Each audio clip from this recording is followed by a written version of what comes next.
Ako, para sa akin kasi, I don't really give a kasi sorry for the language Kaya lang kasi bakit? Ano man gawin ko, mabuti man na masama, I'll be criticized Are you perfect? Let me tell you. Yeah? If you are perfect, then throw the stone. Batuhin niyo ako, patayin niyo ako, or whatsoever. Pero the point is, walang perfectong tao. Yung yung parang stick. Yeah? Ano yun? Parang andyan. Dala ko. It's for defense only. Para lang, sir? Kasi pakiramdam ko dun sa last is parang police ba siya or military in a way. Ako kasi nararamdaman ko yun sa tao kung ang isang tao ay very strong or may weak personality siya. Kasi nga, sabi ko sa Facebook ko, actually I mastered my own self na in a way I am able to put myself in a higher state of being. When we say that I placed myself in a higher state of being, it means that, kumbaga, lahat ng pain and suffering pinagdaanan ko na and I overcome, hindi naman sa sarili kong lakas, but through Him. The way I did that is normally early morning here. Before I jog, I pray and meditate.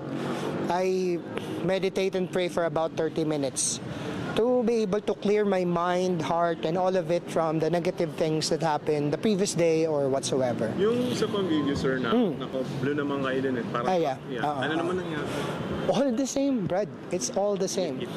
Kasi, bakit ka biglang kakat ng ganun? Wala man lang signal. Mabilis yung takbo ko. Ganun din yung first video natin sa passenger van? Yeah. Okay. It's the same. Oo. So, wala ka namang record ng violation before? Wala. Nagkakataon lang dito lang lahat sa Fairview. Anong effect sa'yo na binasaka mang boy ng Fairview? I don't care. Vin Diesel ka daw? I don't care. Kasi, kahit anong gawin ko, people will criticize you May it be good or bad. Am I right? Or am I right? Kasi, tama lahat ng sinasabi. Kasi, maging mabait ka, maging or whatsoever, criticize ka ng tao, di ba? Sa Bible nga, di ba?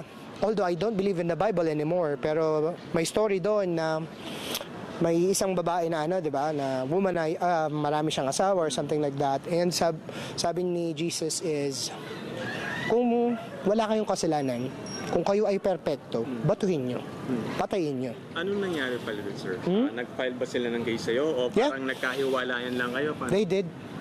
Actually, I have to go to Araneta, LTO for that one. For the very first one, I think. Nasoman ka dun sa first one? Oo, pero sa 17th pa yata siya or 16th, I think. Ano to, yung pangalawa o yung unang Yung una. Yung una. Pero yung pangalawa at pangatlo wala naman? Wala pa sa ngayon. Sa ngayon, okay. Yeah. Oo. So, ito ba, makakakita pa ba tayo ng ganitong sitwasyon sa mga Wala na akong sasakyan. Bakit ano yung sasakyan? Kinuha na yung sasakyan ko Kasi it's actually under a loan. Nasa lending yun. Hindi ko mabayaran Alam ba nila kung anong pinagdaanan ka this past month? Nawalan ako bigla ng trabaho. Diba? Imagine mo yun, tapos nagtatrabaho ko na matino, trying to make ends meet. Imagine kung yun nga, sobrang bilis kong tumakbo tapos bigla mo akong ikakat na ganun, di ba? Paano kung tinamaan ka? Sisisi mo pa ako. Diba? That's my exact point. Hindi naman ako magwawating ng ganun nang walang dahilan Babalikan mo ba yung mga nag-post sa social media? Kasi I don't. Hindi na. Bahala sila sa buhay nila. Kasi bakit? Sinusunog na sila sa impyerno, dito pa lang. Kasi sino bang kasama ko? Siya lang kasama ko. Alam mo ba bago yon? I was mugged. Binugbog ako sa C5 ng 6 or 7 people na halos gusto akong patayin. Dahil meron lang sila. Dahil may nakakaaway din ako na sa kalsada na ganun. Pero buhay pa ako. Isipin mo yun 6 to 7 people, bubugbog sa... Nangyari sa'yo, natakot ka ba sa sarili mo kasi viral ka? No. Hindi naman. Okay na naman. I have. How you handle it, sir? How do I handle it? I pray and meditate daily. Siguro at least, I do it twice or thrice a day. Your family ba affected? Yes, of course. Tingin mo. Pero, syempre, ako para sa akin kasi, I don't really give a Meron ka bang regret na nagawa mo yun? No. No regret. Why would you ask me if I have regrets for that? Hindi, syempre, minsan yung tao, sana hindi ko na lang ginawa. Alam mo, whatever I did, I already did. Whatever I did, it's already done.